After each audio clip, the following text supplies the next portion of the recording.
My name is Tal Oppenheimer. I'm a product manager on the Chrome team, and I'm here with Maria and Robert to talk about some of the things we've learned from building products that can work for billions of people. So just before we jump in, as a quick overview, there's three main things that we're going to be covering here. The first is just talking about where we found that our users actually are and where we expect them to be in the coming years. Second, we'll be talking about some of the things we've learned from trying to make sure that all of our products work for everyone. And third, we'll be sharing some specific tips that we have for how you can build products that work for everyone as well. So to jump right in, when we're talking about billions of people, we really need to think about where people are accessing the internet. And the reality is that internet growth is happening everywhere. So we really need to take a global look when we're thinking about this. So this is a chart from 2014 of the overall number of internet users per country, where darker means more internet users. And what you'll see is that in 2014, China has a tremendous number of internet users with about 675 million. And you'll see that the United States also has quite a large number of internet users at slightly under half that number. But if we fast forward a little bit, we start to see a different story here. So by 2015, you see a few other areas light up, most notably India here, with about 354 million internet users. And by 2016, we still see a similar picture, but we're seeing a few other areas light up as well, with areas like Brazil having 139 million internet users, and Nigeria at about 87 million internet users. But what's really interesting isn't just looking at the absolute number of internet users, but looking at the growth that we've been seeing year over year in each of these countries. So looking at the same data a little bit differently, this is a chart of the number of new internet users that came online every year. And in 2014, you already see a bit of a different picture here. You'll see that while we saw a lot of total internet users in the United States, the new internet users was quite minimal, and because the United States is honestly pretty saturated in the number of internet users. In comparison, both China had a lot of new internet users and India. But if we fast forward a little bit more, we see this start to shift as well. In 2015, there's clearly a dominant India here with new internet users. And this gets even more pronounced in 2016, last year. And if we dig into this and looking at India specifically, last year we saw over 100 million new internet users come online in India alone. But what's really remarkable here is that this is the second year in a row that we've seen over 100 million internet users coming online just in India. And this isn't just the case over the past couple years. We still see that 65% of India's population is not yet online. So projecting forward, various estimates suggest that by 2020, there will be about 1 billion unique mobile subscribers in India alone. And this is just India. Remember, we saw other areas on this map also having quite a few new internet users. And we've seen this shift in a lot of our Google products as well. To give one example, on Chrome on Android, we've seen that we now have hundreds of millions of internet users from all of these next billion user countries. And this is already the case. And it's not just limited to the browser. We're also seeing this with how they engage with certain products. For example, with Google Search, we see that Brazil, India, and Indonesia are all in our top 10 based on search query volume for Google searches. So the reality is that it's not just about where our users are going to be, but it's where our users are today. As a result, we've been working really hard to improve our own products. And to share some of the things we've learned, I'm going to invite Maria on stage.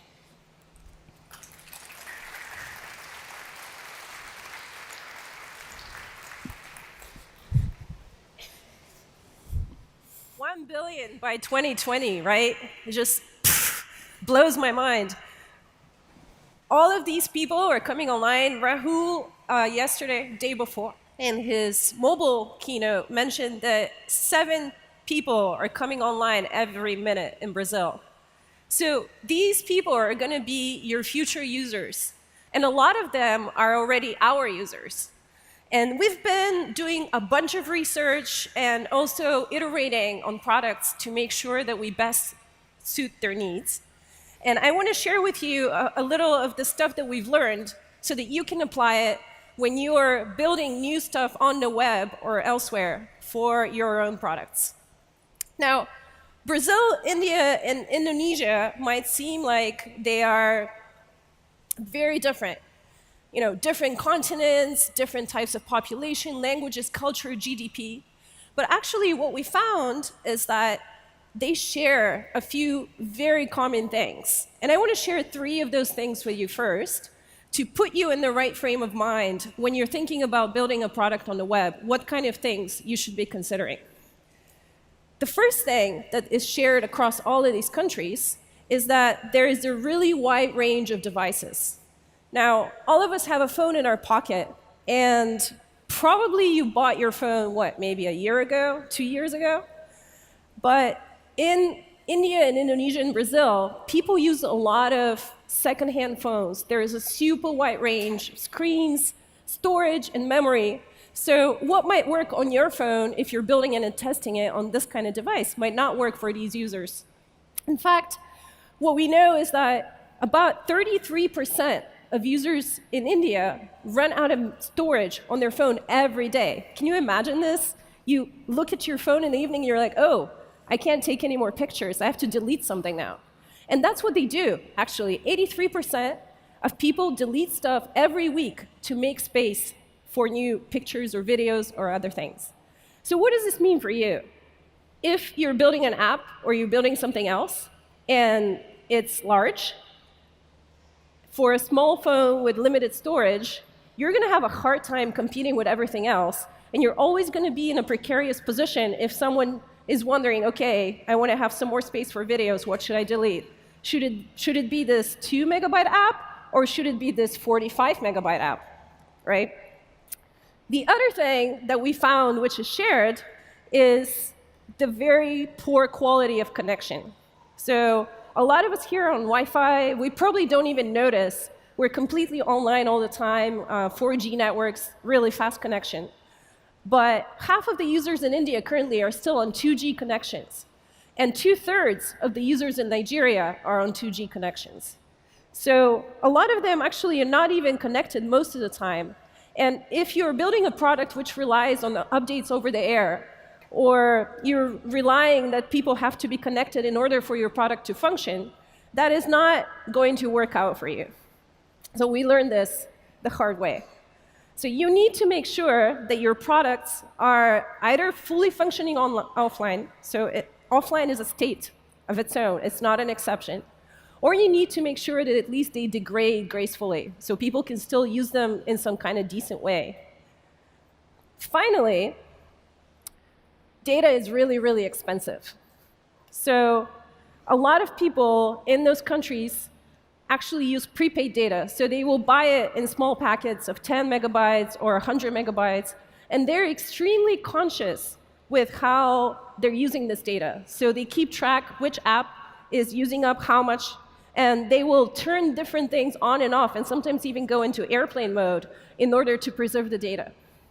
So for us, what we perceive as a free app, and it's only 40 megabytes to download, is actually a big decision for them, because they have to spend a bunch of their very, very precious data in order to download it. So if you're requiring people to install stuff, and it's large in size, think again. So we took these 3 trends, and then with research, we've actually extracted 5 principles that have made our product successful. And I want to share with you an example of what we've made in terms of changes for each of those 5 principles. And I'm hoping that this will help you when you're building your products on the web. So the first really big principle that we learned is that before people even start interacting with your product, you need to remove the barriers for them to do so.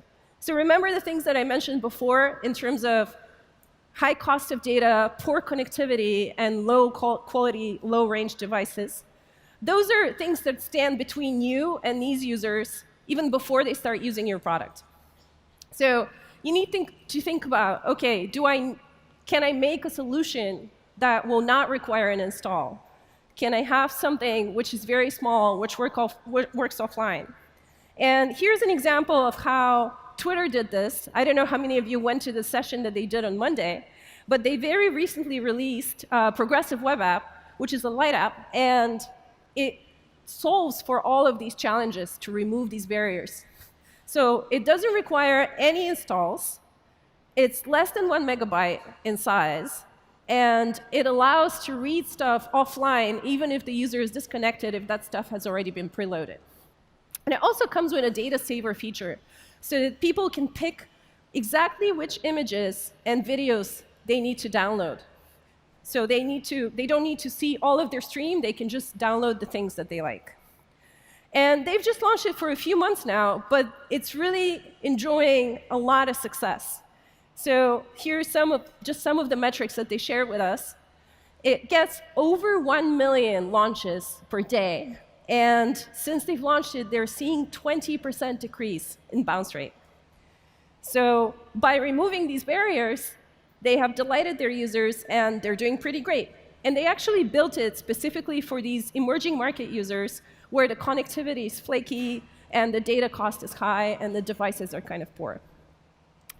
The second thing that we've learned is that in order to succeed in these markets, you need to optimize for speed. Your load performance needs to be amazing. And a lot of people are like, well, I don't need to do all this special work. And believe me, you're not special casing for a specific market when you're making your stuff fast. I have yet to hear anybody anywhere on the planet that is complaining that something is loading too fast. So if you make your stuff work for users in Indonesia on a 2G connection, your users in the US will be also super delighted.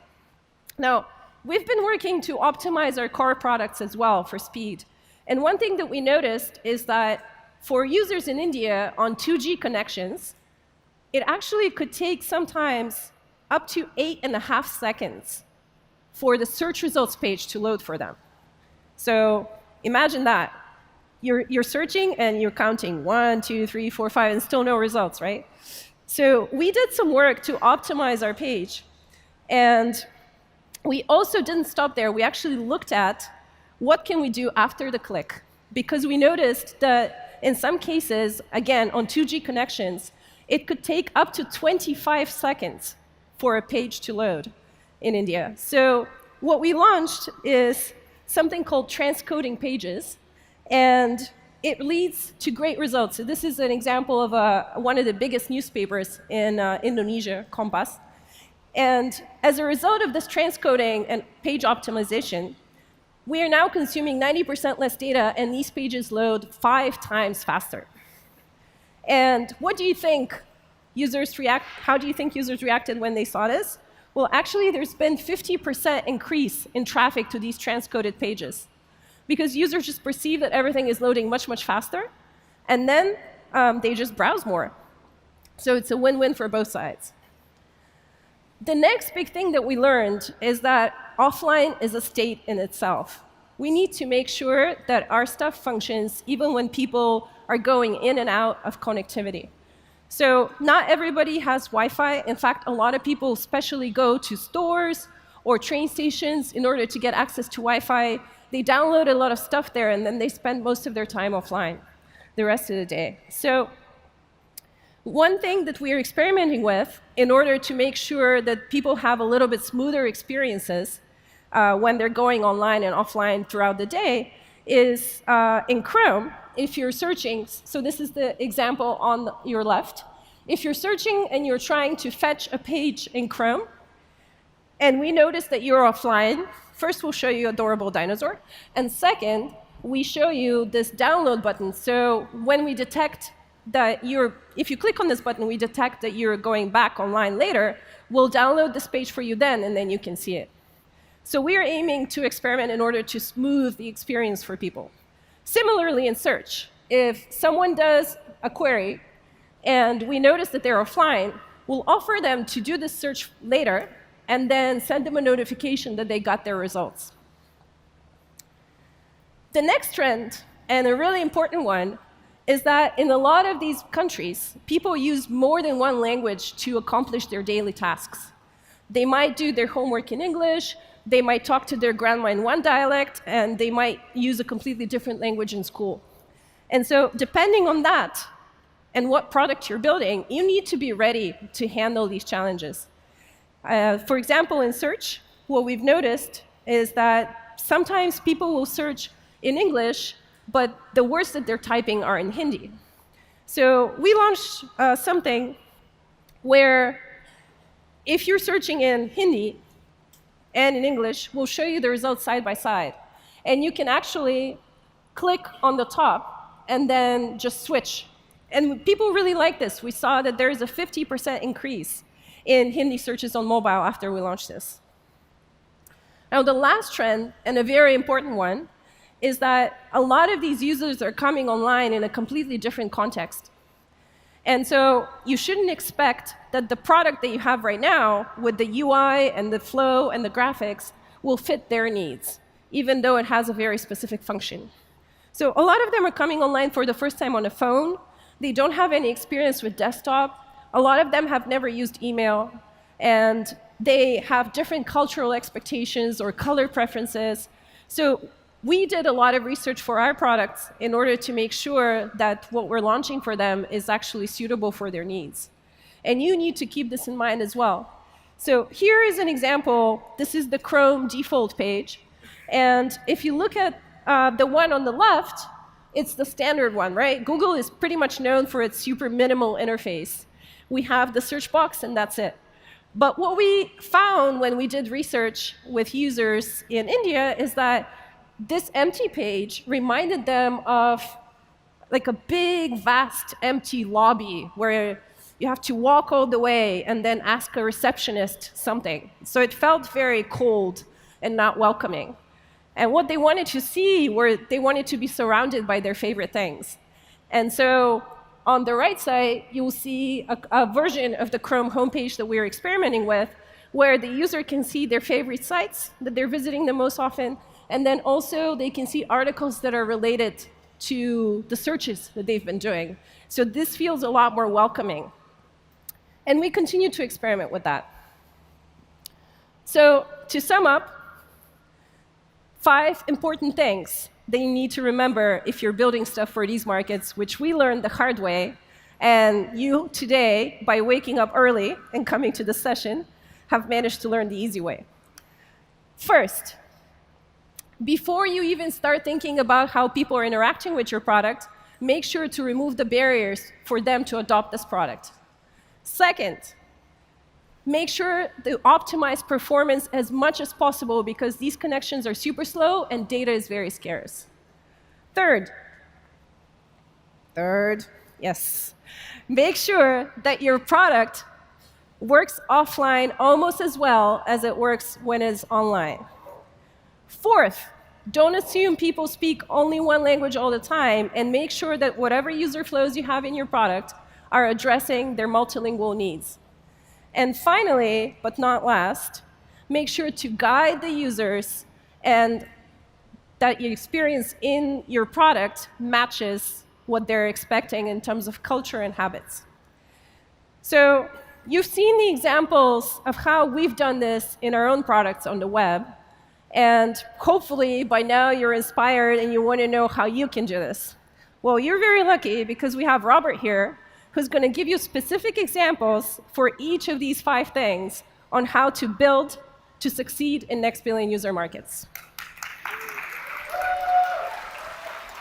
Thank you.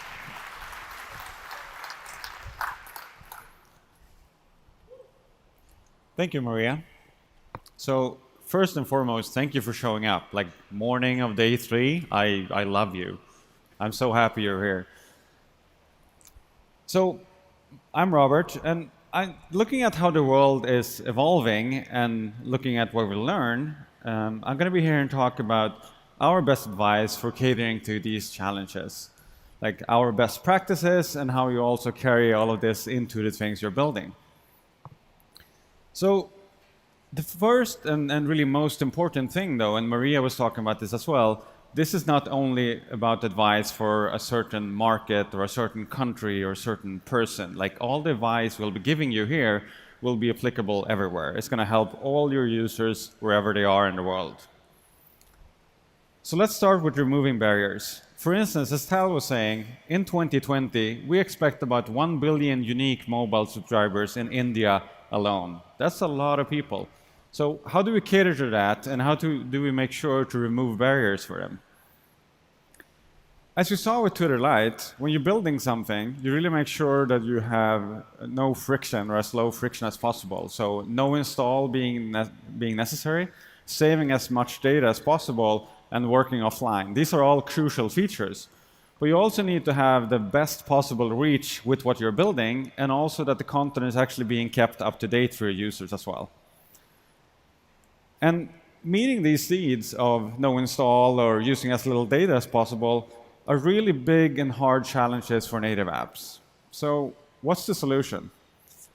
As I'll be showing you from our experience, progressive web apps really just respond to all of these challenges and also these opportunities.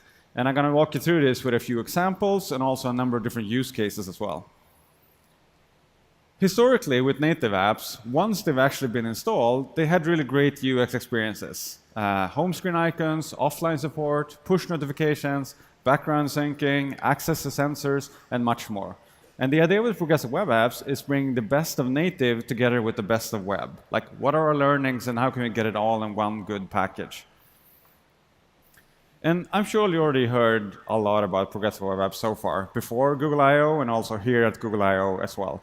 So I'm not going to delve too much into the technical details here. I just want to quickly mention a few of the core basic features, like add to home screen, push notifications, offline support. And all of these features, it's not just something that's completely new, right? This is being built on top of what the web already has, the existing reach that the web has, and then already staying up to date capabilities that the web has as well. One quick thing to mention, though, if you haven't already implemented that, is the web app manifest. So you can add this to your HTML code, and this is really the foundation for the features like add to home screen and push notifications. And the way to do it is really, really simple. You just reference the manifest file from within the HTML code, and then within the manifest file, it describes the app name, the icons, the start URL, and much more. And an important thing to note here, if you look at the start URL, is also to make sure to have a parameter in there so you know if your users are coming from the home screen icon or if they're coming from visiting your progressive web app through a browser tab. You can also control other things like having a splash screen, theming and background color, display type, orientation, and much, much more. And we've had a number of talks here at I/O about progressive web apps, so I really recommend looking at those videos. But also in our developer website as well, we have very detailed information how you go about implementing all of these things. But also when we talk about progressive web apps, we can talk about a lot of technology, right? But at the end of the day, it's about user experiences. And this is really the key thing. Like, user experience needs to be reliable, fast, and engaging. For whatever you build, this is the key thing. And for us, these are the key words for progressive web apps. So these should, whatever you do, this should really be your new mantra. Look at what you're building. Does it actually match this? And we also see this kind of mental approach as the key to removing barriers for your users. And when we talk about being reliable, it means that it will always load instantly for your users. You will never show the users that are actually offline. And you use service workers to cater to that. And they're a client-side proxy to put you, as a developer, in control of things like cache and networking requests. But it's also about being fast. You need to load fast, but you also need to stay fast as well. You don't want to have any janky scrolling or slow experience. Like, it always needs to be very, very smooth for the user. And it also needs to be engaging. And we see features like add to home screen, immersive full screen experiences, push notifications, and much more. That's really, really good things to get there. But another part of removing barriers that is sometimes overlooked is actually storage constraints. Like, app size matters more today than ever before. And we see a lot of users never installing any new apps or never installing any apps at all, or they remove the apps that are using up the most of the space on their devices. And as Maria mentioned, 33% of smartphone users in India run out of memory space every day. That's a lot of people. And for instance, if you only have 1 gigabyte of app storage, you can only install between 5 and 10 native apps. So with this in mind, we were really excited with seeing Twitter's progressive web app, where they really cater to this specific issue. So Twitter Lite is under 1 megabyte. And compared to the native apps, that only makes up 1 to 3% of their sizes as well. And this is great, like it's a really small file size. But they launched very recently, and already so far, they see a 50% increase in page views and 60% increase in pages per session. And in India, a company called Ola Cabs, they had fairly big native apps, 60 megabytes on Android, 100 megabytes on iOS. And these aren't like super big sizes for native apps either, but fairly big, right? So they decided to build a progressive web app to address this. And the result was really stunning. So their progressive web app now is only half a megabyte. So you compare that to the size of their native apps, and it can still give the users the same exact experience. And they also work with Polymer to achieve this, both to get the small file size and the good experience, but also working with Polymer to make sure that they would have support for the UC browser, which is one of the very popular browsers in their main market. And Polymer is natively supported in Safari, Chrome, and Opera. And with polyfills, it works on Firefox, Edge, UC browser now, and IE11 as well. And whichever framework you use, I mean, you should use what works best for you. This is just one example. But make sure it also has a small file size. Like in the case of Polymer 2 that was just released, it's only 10 kilobytes on Chrome, 30 kilobytes on Safari, and slightly larger on Firefox and Edge and a couple of the other ones. And in Brazil, we saw a company called Terra. And they recently built a progressive web app as well. And for them, it's already a success. They're seeing users visiting twice as many pages as before, but also spending twice the amount of time in their progressive web app as well, compared to their previous mobile experience. And the second challenge, but also opportunity here, is really optimizing speed. You want to make sure to reach your users, but also make sure that they don't go elsewhere as well. So coming back to Ola Cabs, their progressive web app has an enviable first load of only 50 kilobytes, and repeat load sizes can be as small as 10 kilobytes. And that actually means 500 times lighter than the iOS app, and 300 times lighter than the Android app. So I mean, it's completely different worlds here, right?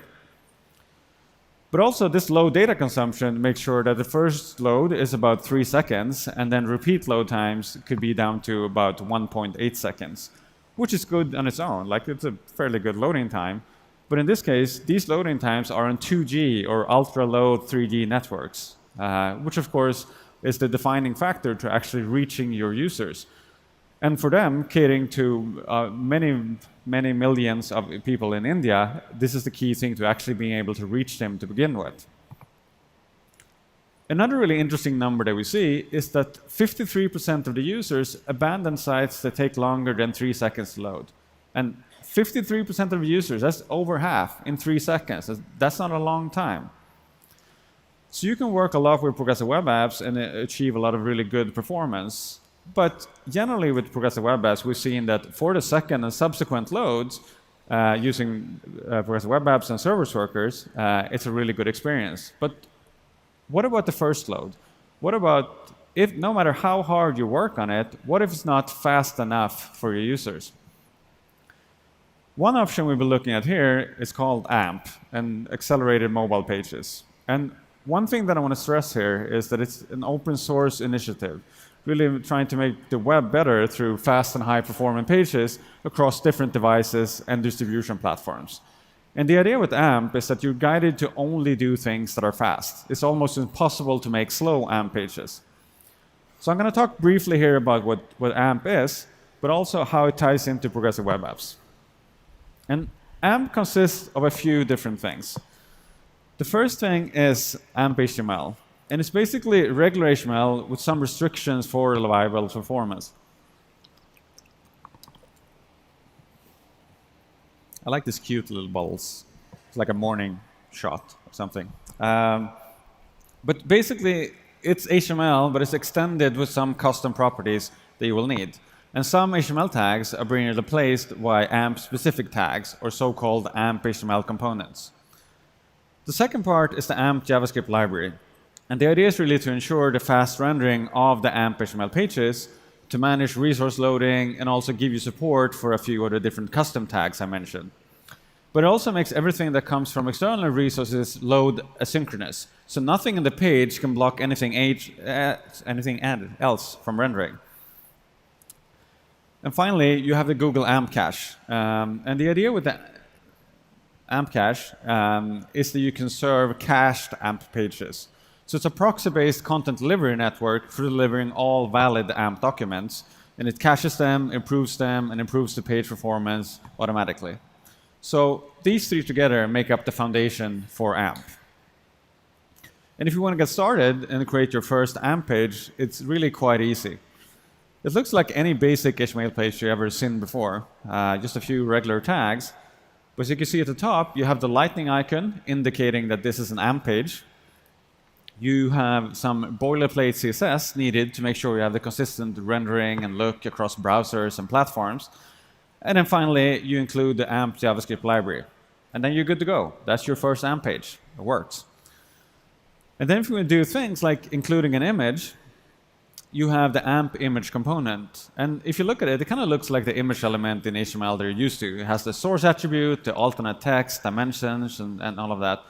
But the interesting part here is that the AMP runtime can choose to delay or prioritize resource loading based on different things like viewport position, system resources, connection bandwidth, and other factors. So basically, the runtime will take care of it for you to manage the image resources, make sure that it loads the best and most suitable things at that specific time.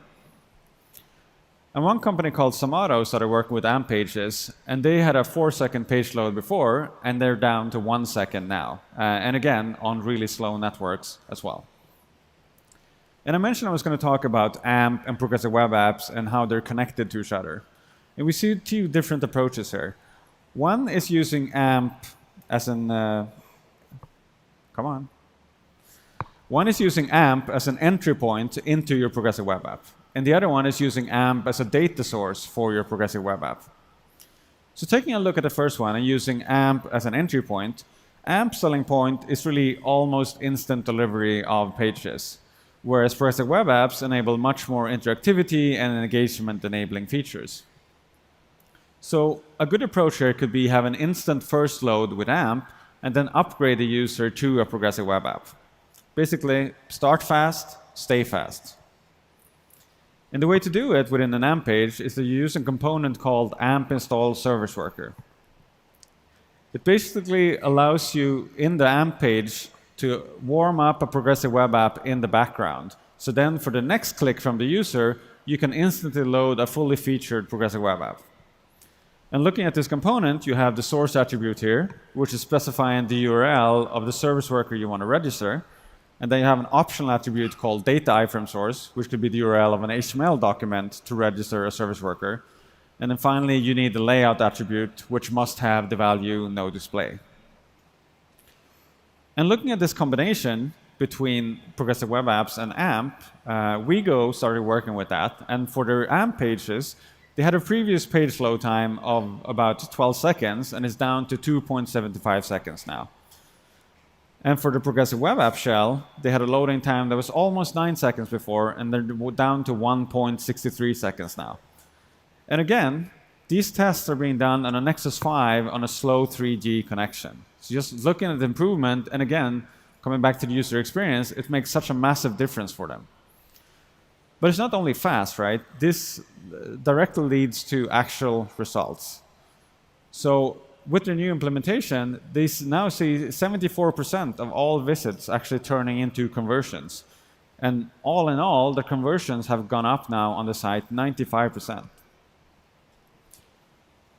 And looking at the other option of having AMP as a data source for your progressive web app, maybe you started with building something with AMP, for instance, but you haven't built a PWA yet.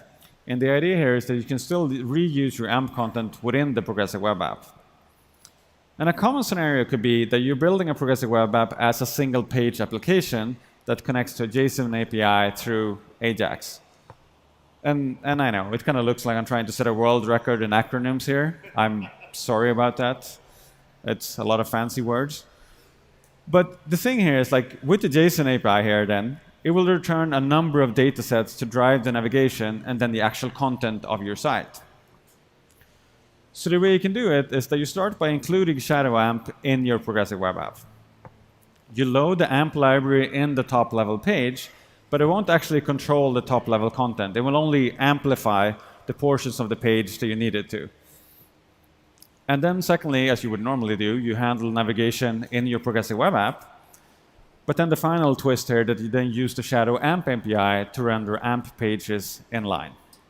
So it could look something like this. You have a progressive web app shell around everything, but then when you start tapping, you get the AMP content and the AMP pages instantly within the progressive web app. So it's been a really good combination in that way. Another thing I want to mention is the Network Information API. And we had this for a while, but people have been really asking for detailed information about bandwidth to convey the HTTP client's network connection speed. And network speed here is provided as an estimate of the current transport RTT and the network bandwidth. And it also takes constant variation and user variation into account. As you might know, 4G doesn't actually always mean the 4G speed you would expect. But still, though, if you're building things, you're doing a really good job, but it's not really fast enough for users at the end of the day. How do you know when to deliver even lighter experiences? And one really good option here is to check for the save data request header. And this is available in Chrome, in Opera, and in Yandex browsers. And the idea here is really to deliver fast and light applications to users who have opted in to the data savings mode in their browser. And for instance, in Chrome, if you turn the data saver on, it will send this header with on as the value. So it basically looks like something like this. It's easy to check the header and then know what the users want and need here. But also, if you're building something or using something like a service worker, you can inspect the request headers and you can apply the relevant logic to optimize the experience. So you can, for instance, return an alternate response like different markup, smaller image files, smaller video size, and much, much more.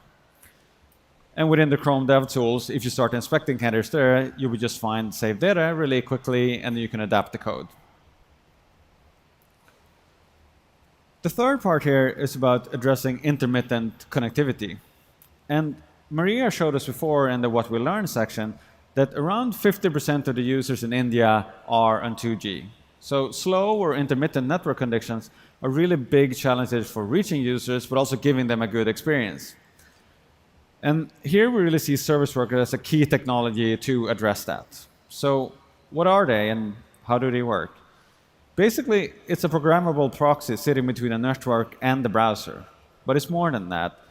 So when a page registers a service worker, it adds a set of event handlers to respond to things like network requests, push messages, updates to the service worker, and much more. And because it's being event-based, it doesn't need to be resident in memory unless it's handling one of those specific events. And also, kind of a side note here, there are two interesting options for poor network conditions, but also devices with slow disk access. And the first one is using timeout for slow networks. So for instance, if you have a slow or intermittent network condition, you can create a timer in the service worker where you give the network a chance to deliver a resource within, say, 1 second. But if it doesn't, then you can fall back to the local resource. A small note here, like don't set a timer that's too long though, because the service worker might get killed or replaced by a new service worker. The other really fun thing is race conditions, because with some devices, it might actually be faster to go to the network and get the content than going to disk, which is not what you would expect. But this is a really good, interesting way of testing that. And of course, both with the timer and with going to disk or not, it's always important that you get data from the network to have it locally, just in case.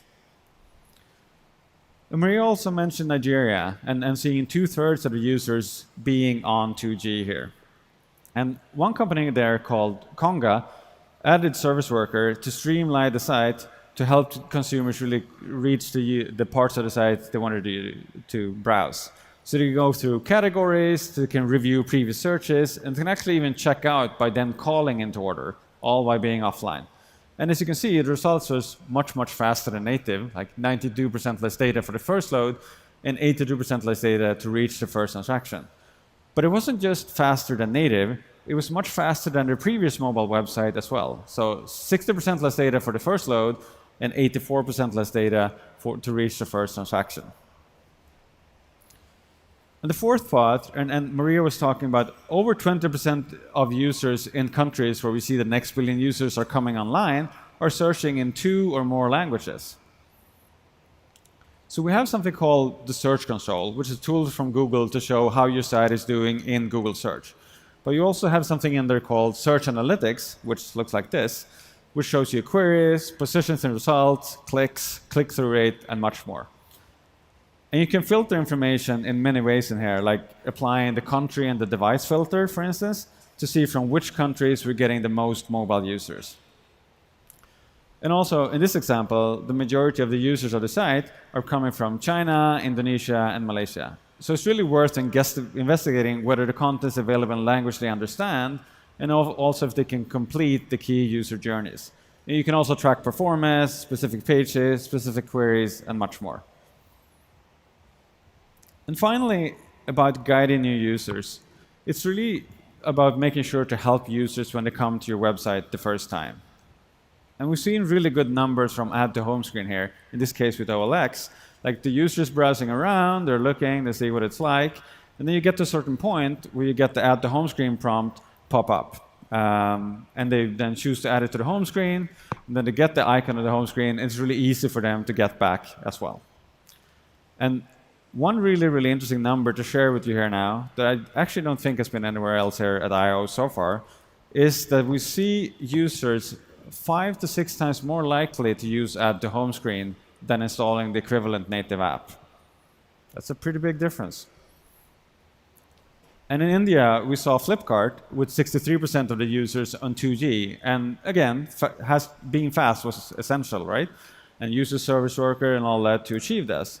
But one really interesting part here is that they really worked on when to show the add to home screen prompt, and now they see really great results. So 60% of the users are now coming from the home screen icon, which is fantastic. But it's not only a lot of visitors, it's also high quality visitors. So people coming from the home screen icon, they convert 70% higher than the other ones. So summing it all up, as you see in applying the 5 principles that we learned about, removing barriers through using progressive web apps and the web. Optimize speed by using AMP and progressive web apps together, but also the network information API and the save data header. And for addressing intermittent connectivity, service workers is really your best friend here. And make sure to have multilingual support and understand your users and which languages they're actually using. And then adding features like add to home screen, which has been really successful to make sure that you actually guide users throughout the journey. And with all of this, we hope this is good advice and good numbers and good learnings for you to go out and build for your next billion users. And if this sounds great, which it does, right? You would go to this website and you would get a lot of advice and guiding to actually how to get started. And also Tal, Maria, and I is just going to be out here around in the corner in the big round fluffy thing in the mobile web sandbox. So please come over, ask us questions, and tell us what you're building. On behalf of all of us, thank you, and go out and build great things.